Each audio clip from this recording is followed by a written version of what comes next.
Good to see you again. Good to be with you.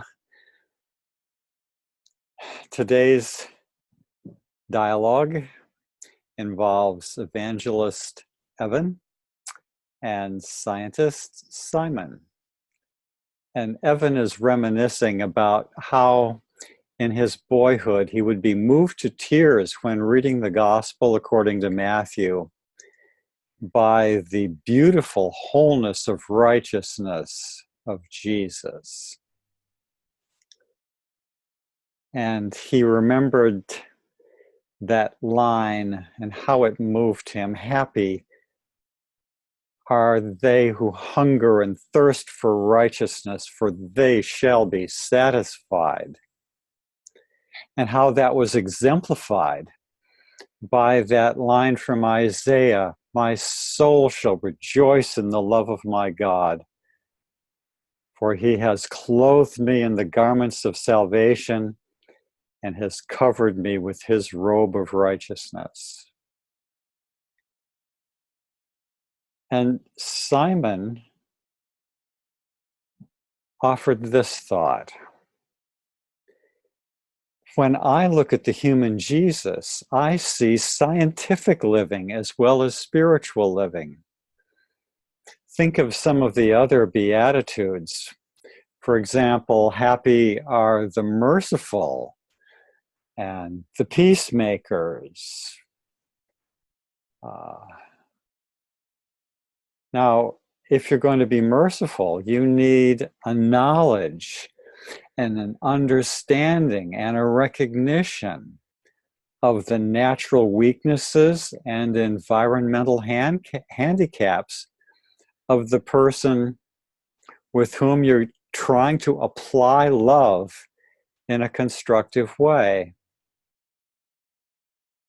And think about peacemaking, peacemaking,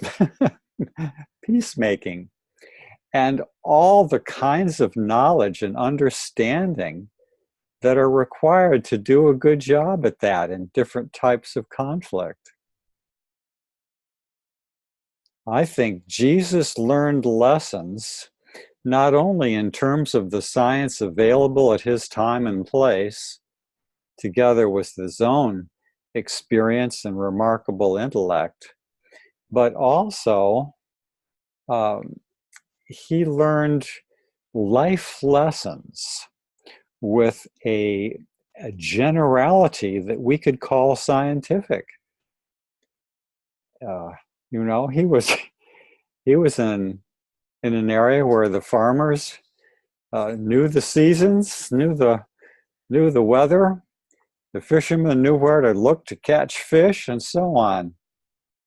And said Simon, quite impressed by a footnote in this book by Jeffrey Wattles, Living in Truth, Beauty, and Goodness. In chapter 3, in a section titled Jesus' Down-to-Earth Understanding of Fact, there is a footnote, and it goes like this. Jesus made various psychological observations.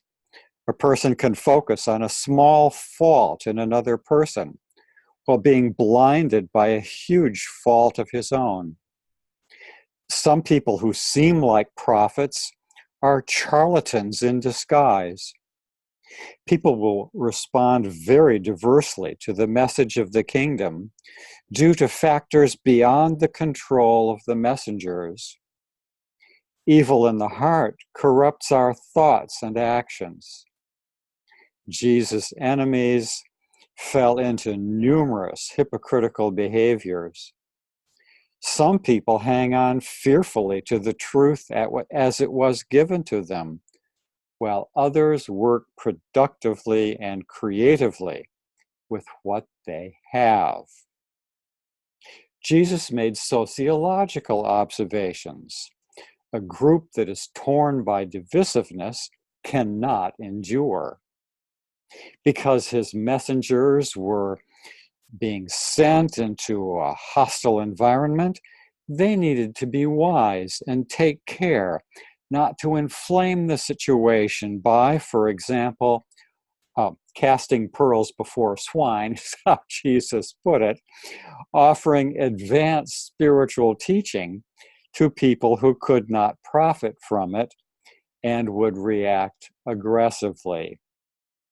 Jesus made further observations that could be classified as relevant to other disciplines. He acknowledged the need to live with the fact of political power and distinguished the political from the spiritual realm.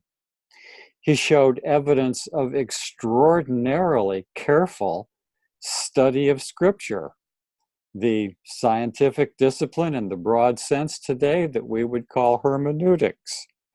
He encouraged people to interpret current events in a perspective that combined history and religion.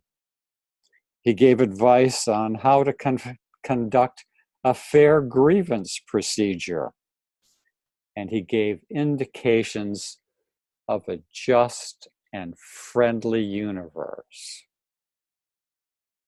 When we think of all these things, we can understand how Jesus' robust righteousness came from coordinating the truth of spirituality and religion with truth in science. Good day.